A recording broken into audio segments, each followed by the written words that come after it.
Market की बात करें तो सबसे बेस्ट ट्रेड वो होता है जहाँ एक बिग प्लेयर दूसरे बिग प्लेयर का पैसा खा रहा होता है।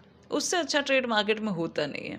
कई बार मार्केट में आप देखोगे कि अचानक स्लाइटली आपको मार्केट में चेंज दिखेगा, मतलब अच्छी खासी बाइंग दिख रही है, बाइंग की कैंडल भी अच्छी बनी थी, बट अचानक बहुत अच्छी सेलिंग आ जाती है और सबका माइंडसेट बाइंग की तरफ होता है।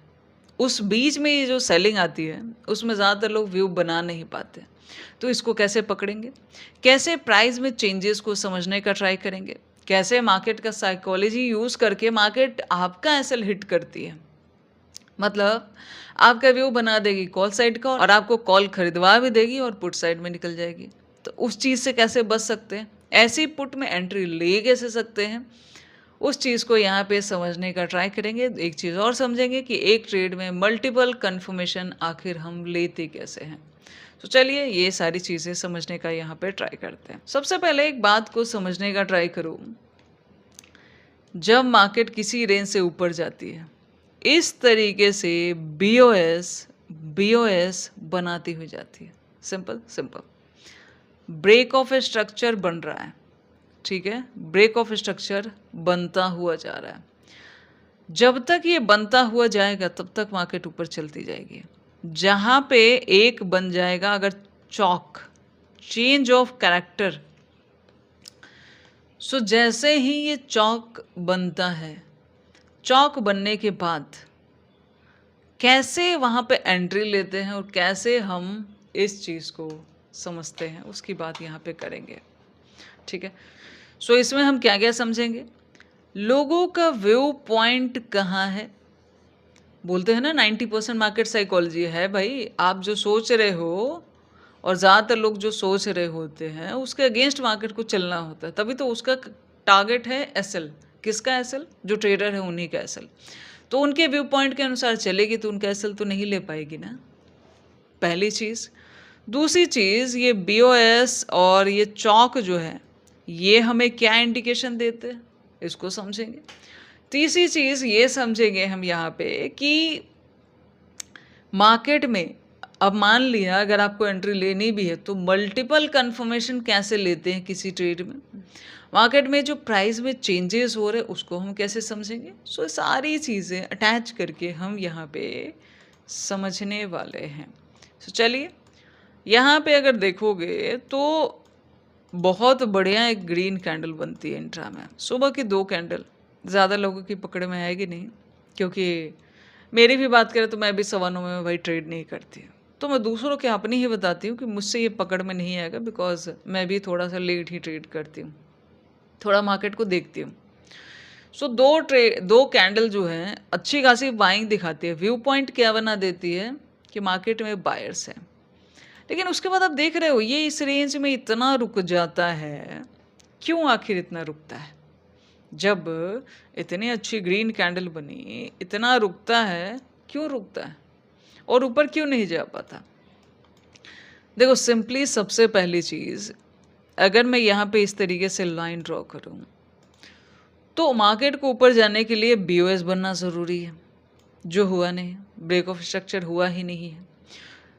इसके अगेंस्ट में अगर देखा जाए, अगर आप सिर्फ इन 2 कैंडल को ध्यान ना दें तो ये समझ में आता है कि ये एक रेजिस्टेंस मार्केट ने क्रिएट कर दिया। इट्स नॉट अ कि बाइंग ट्रेंड की जगह इसको ये दिखा रहा है कि बार बार तोड़ नहीं पा रहा, बट अभी भी कह नहीं सकते बिकॉज कभी कभी मार्केट लेट भी निकलता है। उसके बाद देखोगे तो लगभग 2 से 2.5 घंटा इस रेंज में रुका है, ठीक है, कभी कभी उसके बाद भी निकलता है। अभी तक हम ना सेलिंग का कोई कंफर्मेशन हम नहीं ले सकते अभी तक, बस हमें बीओएस ये बता रहा है कि ऊपर नहीं जा रहा है, यानी बाइंग अभी आ नहीं रही, तो वो हमें थोड़ा सा रोक रहा है, ठीक है। उसके बाद क्या होता है, अब यहाँ पे मार्केट एक लोअर हाई पैटर्न बना देती है भाई। अब वो क्या बताता है, जैसे ये रेजिस्टेंस का बढ़ रहा था, अब यहाँ पे थोड़ा सा सेलिंग का व्यू दिख रहा होता है। और कंफर्मेशन क्या होती है यहाँ पे, जब हम ये देखते हैं, देखिए यहाँ पे फेवरेट ट्रेसमेंट का 0.5 का एक रिजेक्शन, वो भी हमें क्या दिखाता है, सेलिंग की तरफ इशारा कर रहा होता है, ठीक है। But still we need more confirmation, एक आध और मिल जाए तो ज़्यादा अच्छा। वो क्या है, यहाँ पे चेंज ऑफ कैरेक्टर बनता हुआ यहाँ पे एक चौक बना दिया मार्केट ने। यहाँ पे मार्केट ने एक चौक बना दिया, ठीक है। उसके बाद मार्केट आई है डाउन, ओके। अब चौक बनने के बाद इतना तो कंफर्म हो गया कि अभी चांसेस है कि मार्केट डाउन में जा सकती है। अब ऐसे में देखो, लोग दो जगह एंट्री बनाने का ट्राई करते हैं, और यहाँ तक मैं अभी तक अगर मार्केट को देखूं तो सबका व्यू पॉइंट कहाँ है? कॉल की तरफ है। सबका व्यू पॉइंट कॉल की तरफ है, कोई पुट की तरफ है नहीं, ठीक है। अब उसके बाद ये चौक बन गया, ठीक है। अब हमारा ट्रेड हम कैसे एग्जीक्यूट कर सकते हैं? चौक बनने के बाद ये जो फर्स्ट रेड कैंडल बनी, अच्छा है, ये साइन दे रहा है कि सेलर और आए हैं, लेकिन इस कैंडल का ब्रेकडाउन नहीं हुआ। कई बार हम इसके ब्रेकडाउन पे एंट्री ले लेते हैं, ठीक है। चौक बनते ही नहीं, कम से कम एक रेड कैंडल बनने देना, उसका ब्रेकडाउन हो तो हम एंट्री ले सकते हैं। बट इसका एंट्री यहाँ ना देके मार्केट ने क्या किया, इसको एक रीटेस्ट जैसा कर दिया, देख रहे हो? जैसे ये होता है ना, रीटेस्ट होता है ना, देन बायर थोड़ा सा लास्ट ट्राई किए, उसके बाद नहीं जा पाए, देन डाउन आ गए, ठीक है। सो इसमें हम एंट्री कैसे बनाते हैं उसको यहीं पे समझ लेते हैं। सिंपली हमारा एसएल और टारगेट कहाँ पे होता है? ये जो सेकंड वाली रेड कैंडल है, ये 1 सेकंड, ये जो सेकंड वाली, इस ग्रीन के बाद जो सेकंड वाली रेड कैंडल बनी, इसका जब बेस टूट रहा होता है तो हम वहाँ पे एक एंट्री ले सकते हैं। और इसको हम पोजीशन कैसे बनाएंगे? शॉर्ट पोजीशन बनाएंगे।